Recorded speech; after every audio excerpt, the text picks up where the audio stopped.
जय हिंद दोस्तों। इस वीडियो पे हम बायोलॉजी का एक ऐसा क्वेश्चन डिस्कस करने वाले हैं जो बोर्ड एग्जाम में आपका हर एक बार लगभग पूछा ही जाता है। तो इस वीडियो में हम बात करेंगे पीसीआर के बारे में, जो कि आपको पता है पीसीआर का फुल फॉर्म अगर पूरे नाम की बात करें, आपका क्वेश्चन ऐसे पूछा भी जाता है तो पीसीआर होता है भाई पॉलीमरेज चैन रिएक्शन, या हिंदी में बोले तो पॉलीमरेज श्रृंखला अभिक्रिया। तो आखिरकार क्या है पीसीआर, इसमें क्या होता है, कि इसकी खोज किसने की थी और कब की थी, इस प्रकार से पूरा का पूरा क्वेश्चन बोर्ड एग्जाम में पूछा जाता है। ठीक है, तो आज का ये टॉपिक आपका पूरा का पूरा क्लियर हो जाएगा। इस वीडियो को आप लोग पूरा अंत तक जरूर देखिएगा। चलिए, तो भाई पॉलीमरेज, इसका यहाँ पर अगर बात करें शाब्दिक अर्थ है तो ये दो प्रकार से मिलकर बना है। ठीक है ना, दो शब्दों से। एक होता है पॉली यानी कि एक से अधिक, और मरेज का मतलब होता है बनना।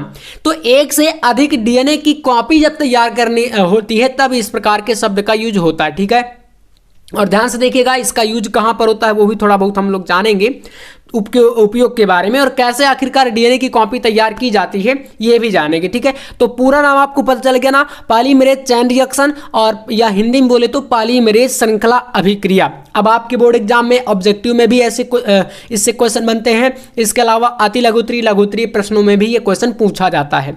चलो, तो यहां से देखो, इसका आपको थोड़ा समझना पड़ेगा थ्योरी को।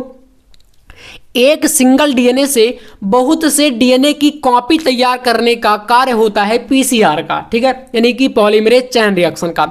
इसमें होता क्या है भाई, इलेक्ट्रोफोरेसिस आपने पढ़ा होगा, जेल इलेक्ट्रोफोरेसिस या इलेक्ट्रोफोरेसिस।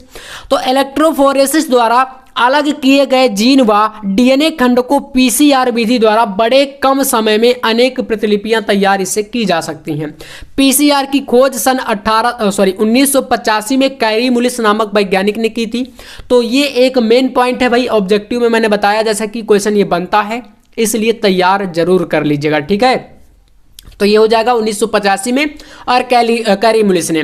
तो ये जैसे कि सन है ना, थोड़ा बहुत कहीं कहीं पर डिफरेंस रहता है, अलग अलग बुक में अलग अलग तरीके से दिया रहता है, तो आप लोग डाउट में मत पड़ जाना। ठीक है ना, तो ये आप लोग इतना कर लीजिएगा, ये हो जाएगा। अब बात करते हैं भाई पीसीआर की जो मशीन होती है जिससे ये कॉपियां तैयार की जाती है, उसका नाम है थर्मासाइक्लर। ठीक है, तो ये कुछ इंपॉर्टेंट पॉइंट है जो कि मैंने शुरू में यहाँ पर आपके सामने रख दिया है, बिकॉज यहाँ पर इनसे क्वेश्चन पूछे जाते हैं और ऑब्जेक्टिव में ज़्यादा बनते हैं। तो पीसीआर की मशीन का क्या नाम भाई, थर्मासाइक्लर। खोज कब की थी, 1985 में। किसने की थी, कैरी मुलिस ने। इसका फुल फॉर्म यानी पूरा नाम होता है पॉलीमरेज श्रृंखला अभिक्रिया, और इसका यूज होता है भाई डीएनए की कॉपी तैयार करने में। ठीक है, चलिए, इस विधि के लिए जो आवश्यक उपकरण होते हैं वो क्या क्या लिए जाते हैं, तो यहां पर देख सकते हो डीएनए टेम्पलेट्स की आवश्यकता होती है, न्यूक्लियोटाइड्स की आवश्यकता होती है। आप सभी को पता होगा न्यूक्लियोटाइड्स क्या होते हैं, जैसे कि हमने आपको बताया था भाई। मान लीजिए आपके पास क्या है, ये डीएनए है। ठीक है, डीएनए की कुछ ऐसी संरचना होती है, ऐसे इस प्रकार से द्विकुंडलित होता है ना डीएनए। अब इसमें देखोगे तो यहाँ पर बहुत सारे ऐसे भाई यहाँ पर पदार्थ होते हैं, जैसे कि आपका इसके क्षारक हो गए, एडेनिन, थाइमिन, ग्वानिन, साइटोसिन, इस प्रकार के। इसके अलावा यहाँ पर इनमें जो बॉन्ड के साथ जुड़े रहते हैं ना, और यहाँ पर कुछ फास्फेट और शर्करा समूह होता है। ठीक है, बाकी यही सब कुछ मिला करके सभी को क्या बोलते हैं हम लोग, यहाँ पर न्यूक्लियोटाइड बोलते हैं, इकाइयाँ। ठीक है, इसके अलावा प्राइमर होता है, डीएनए पॉलीमरेज होता है। ये आपकी पीसीआर विधि के लिए आवश्यक उपकरण होते हैं इतने, और बाकी का यहाँ पर विधियां और ये सारी चीजें आपने जाना। अब देखो पीसीआर की जो प्रक्रिया होती है वह कितने चरणों में कंप्लीट होती है। ये छोटा सा भले क्वेश्चन है बट बहुत ही ज्यादा इंपॉर्टेंट है। तो देखो यहां से सबसे पहले पीसीआर विधि में आपको यहां पर फर्स्ट स्टेप में विकृतीकरण करना होता है। विकृतीकरण का मतलब क्या है, तो इसमें 20 से 30 न्यूक्लियोटाइड से बने संश्लेषित प्राइमर को बड़ी मात्रा में पीसीआर में डालते हैं, यानी कि जो आपका ये पीसीआर पॉलीमरेज चैन रिएक्शन होती है, ये श्रृंखला जो होती है इसमें डालते हैं, और इसमें उस जीन को डालते हैं जिसका प्रवर्धन करना होता है, और इस मिश्रण को 98 डिग्री सेल्सियस तक क्या करते हैं, गर्म करते हैं, और जिससे जीन या डीएनए के दोनों स्टैंड अलग हो जाते हैं। तो ये फर्स्ट स्टेप, इसको बोलते हैं विकृतीकरण। क्या बोलते हैं, विकृतीकरण। ठीक है, तो फर्स्ट स्टेप समझ में आया। कोई डाउट है वीडियो को रोक करके एक बार पुनः से आप लोग पढ़ लीजिएगा। इसके बाद विकृतीकरण के बाद दूसरा स्टेप आता है पुनः विकृतीकरण या पुनर्विकृतीकरण। इसमें होता क्या है भाई, तो विकृतीकरण के पश्चात यानी कि इसके बाद जो विकृतीकरण की स्टेट होती है, इस स्टेट के बाद यहाँ पर आता है विकृतीकरण के बाद पुनर्विकृतीकरण। तो यहाँ पर कह रहा है कि विकृतीकरण के पश्चात प्राप्त मिश्रण को, यानी कि जो भी मिश्रण उससे मिलता है उसको 60 डिग्री सेल्सियस तक ठंडा करते हैं। ठीक है। आप जब ठंडा करते हैं तो जिसके फलस्वरूप डीएनए सूत्रों के दोनों सिरे के पूरक क्षेत्रों से प्राइमर जुड़ जाते हैं। ठीक है, यहाँ पर ये जो आप लोग ले रहे हैं ना सारी चीजें, डीएनए टेम्पलेट, न्यूक्लियोटाइड, प्राइमर और डीएनए पॉलीमरेज, ये सब इसी स्टेप में काम आते हैं। ठीक है, तो एक स्टेप विकृतीकरण, दूसरा स्टेप आपका पुनर्विकृतीकरण और तीसरा स्टेप होता है यहाँ पर प्राइमर का विस्तार या संश्लेषण। तो देखिएगा प्राइमर का विस्तार और संश्लेषण में क्या होता है, थोड़ा सा यहाँ पर ध्यान दीजिएगा। तो प्रत्येक प्राइमर के 3 हाइड्रोक्सिल सिरे होते हैं, हाइड्रोक्सिल ग्रुप है ना, समूह।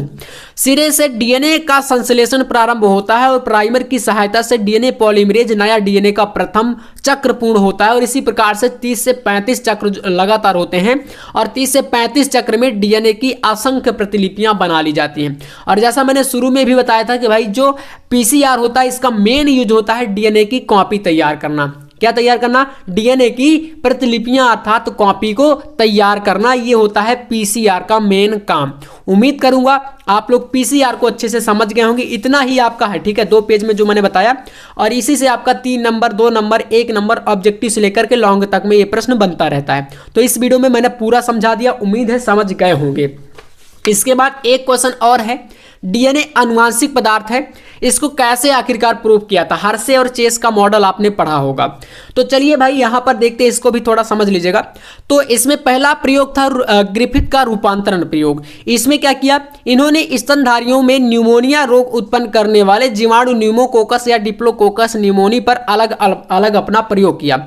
इसमें जीवाणु भोजी और यस स्ट्रेन और आर स्ट्रेन जो थे चूहों में इन्होंने प्रयोग किया था और फिर यानी कि लगातार प्रयोग हुए थे। डीएनए अनुवांशिक पदार्थ है, पहला प्रयोग इनका ग्रिफिथ का प्रयोग था, दूसरा है एवेरी मैकयार्ड या मैकार्टी का प्रयोग, और लास्ट में हर्शे और मार्था चेस का प्रयोग आया था। ठीक है, जो कि उन्होंने पूर्ण रूप से सिद्ध कर दिया था कि हाँ डीएनए क्या है, अनुवांशिक पदार्थ है एक प्रकार का। तो चलिए ये दोनों क्वेश्चन मोस्ट इंपॉर्टेंट थे, इसलिए मैंने इनको अलग से वीडियो में बताया। चलिए इसमें क्या हुआ भाई, जब यहाँ पर एवेरी मैकयार्ड या मैकार्टी का प्रयोग आया तो इसमें क्या हुआ, इन्होंने यह स्ट्रेन जीवाणु को प्रोटीन, कार्बोहाइड्रेट तथा डीएनए की उपस्थिति से आर स्ट्रेन जीवाणु को में मिलाकर के यह प्राप्त किया कि डीएनए अनुवांशिक पदार्थ है, अर्थात इन सभी को, प्रोटीन को, कार्बोहाइड्रेट को और डीएनए को, और यस स्ट्रेन और आर स्ट्रेन जो जीवाणु भोजी था, इसको मिलाया तो यहाँ पर इन्होंने प्रूव किया, बट वो भी पूर्ण रूप से सही नहीं था। फिर आया भैया आपका अल्फ्रेड डी हर्शे और मार्था चेस, यानी कि इनको क्वेश्चन आपसे पूछेगा हर्शे और चेस का प्रयोग, या ये बताइए कि डीएनए अनुवांशिक पदार्थ है, किसने प्रूव किया। तो इस टाइप से क्वेश्चन बोर्ड एग्जाम में आपके पूछे जाते हैं। तो अब यहां पर हर्शे और मार्था चेस का प्रयोग में देखो क्या हुआ।